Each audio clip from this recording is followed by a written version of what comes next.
Welcome back to the Roundtable. Happy Monday, and I'm AwestruckVox, doing a solo episode today. Solo episode! You kids at home know about Duke Nukem Forever? It was a video game and sequel that was in development for 15 years, originally announced in the late 90s, and finally released in 2011. Yeah, long gap. Now imagine that, sorta kinda, but with a television show. Although hopefully this won't turn out as a mediocre disappointment like the former, you may be familiar with the name Pinky Malinky. This surreal comedy follows an anthropomorphic hot dog, Pinky, and his two human friends, Babs and JJ, as they try to survive the trials and tribulations of middle school. So Ned's classified with a ballpark Frank and hopefully two vegetarians. Unless we go full on Pop-Tarts commercial and reveal in the season finale Babs and JJ are doing a long play, and turn Pinky into their Thursday jambalaya. Imagine that plot twist. Move over, Steven Universe. Now, the series was greenlit by Nickelodeon in 2015 for a 20-episode run, slated to originally premiere in 2016. That would have gone great alongside The Loud House. You know,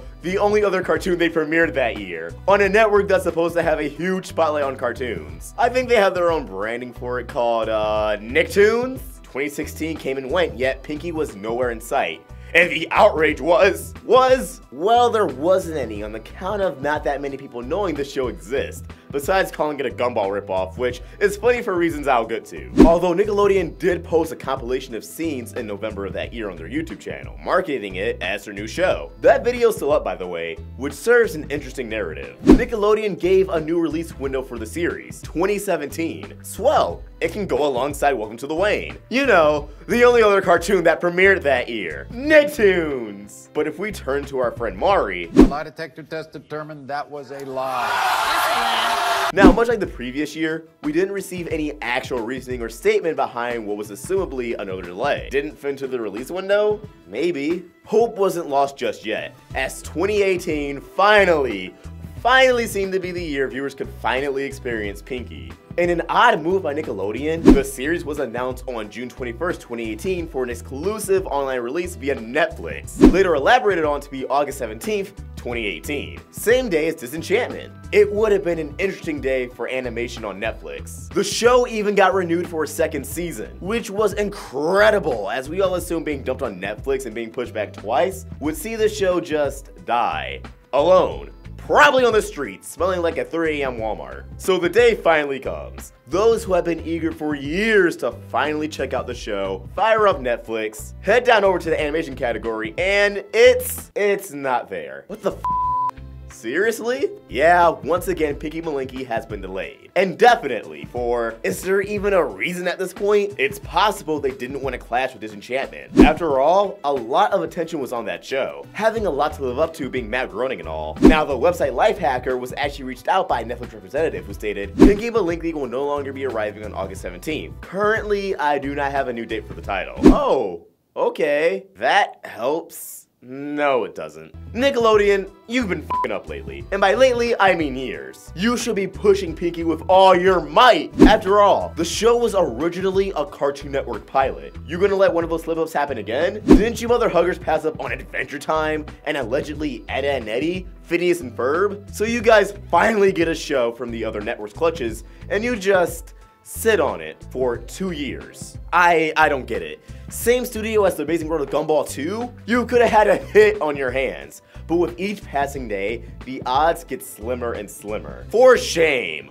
For shame. We'll keep you guys updated with Pinky Malinky as more info comes out. But for now, it looks like we're gonna be waiting a little bit longer. Lately, it seems as if everyone wants a piece of that TV show turned theatrical film pie. Dora the Explorer, Kim Possible, and now it looks like Fox themselves want to throw their belt into the ring with Family Guy. Now, not much is known about this other than the fact that the film would mix animation with live action elements. Huh? Are we talking Sponge Out of Water, where you're gonna promote it as this adventure in the real world, only for it to be the last act of the film? Not a bad idea. I thoroughly enjoyed that movie. Or are we talking Smurfs, Alvin and the Chipmunks, live action Griffin family with a CGI Stewie and Brian?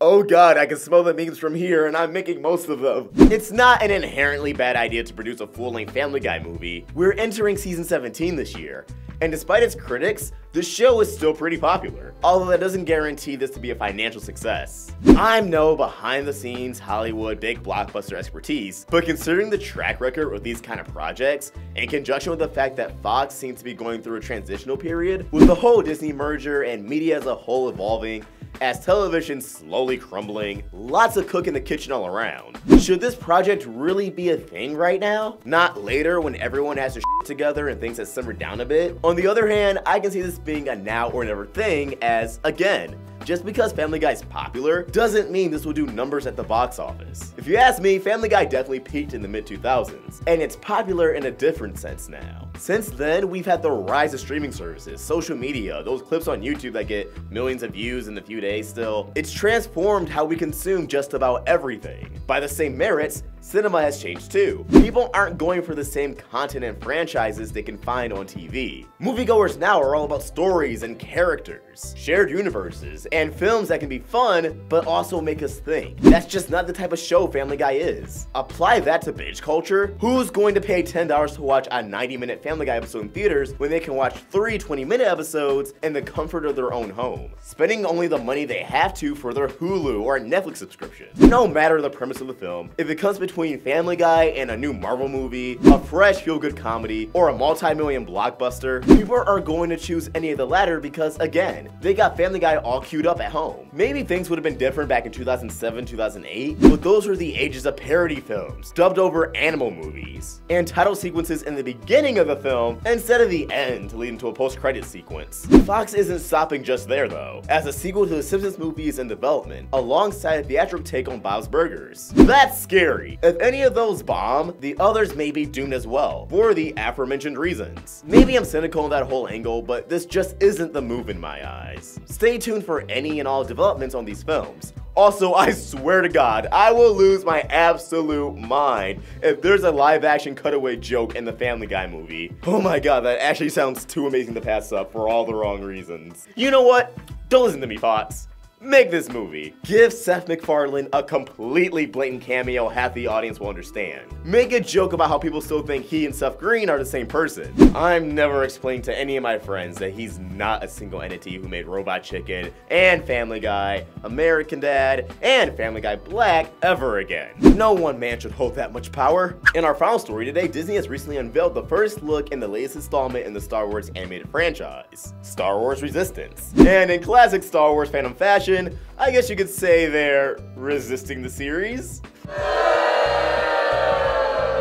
Acting as a successor to the recently concluded Star Wars Rebels, Resistance takes place a few months prior to The Force Awakens, and chronicles the tales of pilot Kazuda, who gets inducted into the Resistance in order to act as a spy against the First Order. The series is anime-inspired in its designs, and has a nice cel-shaded aesthetic to it. They even got Oscar Isaac to voice Poe. So if you ask me, I'm not sure my fans are mad. And when I say they're mad, I mean they're mad. The first look trailer currently has 8,000 likes against 36,000 dislikes. Yikes. All the comments are along the lines of, "Not my Star Wars! I can't believe you've done this!" But no substance to these criticisms. I'm sure there's someone out there with a legitimate reason, but after a half hour of researching, I found nothing beyond, I don't know, this art style sucks! And yeah, it's no Wind Waker, but these designs and feel of everything is serviceable. It has some familiar Lucasfilm staff on board. Captain Phasma's in it. People like Phasma as long as she's not on the theater screen being a huge disappointment, right? Right? Yeah, I don't know.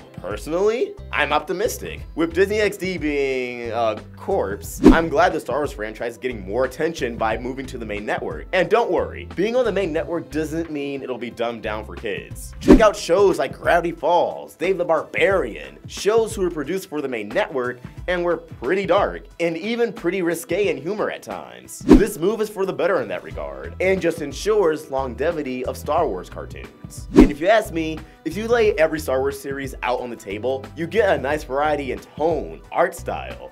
It keeps things fresh, and gives every series something to offer. And by starting just before The Force Awakens, we get to move into a new era of these animated series, going beyond the prequels or original trilogy. New territory to explore and flesh out a lot of questions and vagueness left by The Force Awakens or The Last Jedi. Like, let's say some actual depth and backstory on Snoke? I know I'd like that. What I'm saying is, let's give it a shot before writing it off as bad, people. I know the Star Wars fandom isn't that bad, right? Right? Oh. But as always, these are just our thoughts and we want to hear yours. What story did you find most interesting today? Are you excited for Pinky and Malinky, Family Guy, or Star Wars? Let us know in the comments below or tweet those thoughts to me at AwestruckVox or at the Roundtable on Facebook, Twitter, and Instagram, all at Roundtable Vids. Hey, are you in the Metro Detroit area and do you think you have the chops to become a Roundtable host? We're looking for someone new to help us host cartoon news in the fall season. Retro Nemo's going back to school, so he will be less available to do news videos, but we still want to keep our roster of hosts fresh for these news videos. Unfortunately, this does mean you will have to A, live in Michigan, B, live in the Metro Detroit area, and C, have a flexible schedule. Yet if you are interested in this position, please email us, jobs@roundtablevids.com. We look forward to potentially finding a new host. If you want to help the Roundtable grow, support us on Patreon. Get access to exclusive perks and have your name featured at the end of the video like all these beautiful, wonderful people. Link in the description. If you enjoyed this video, be sure to like, share, and if you're new here, subscribe. Hit that bell for notifications to stay in the loop with all things animation. Thank you guys for watching. This has been your daily dose of cartoon news. I've been AwestruckVox. I hope you have a beautiful day, and I'll see you next time.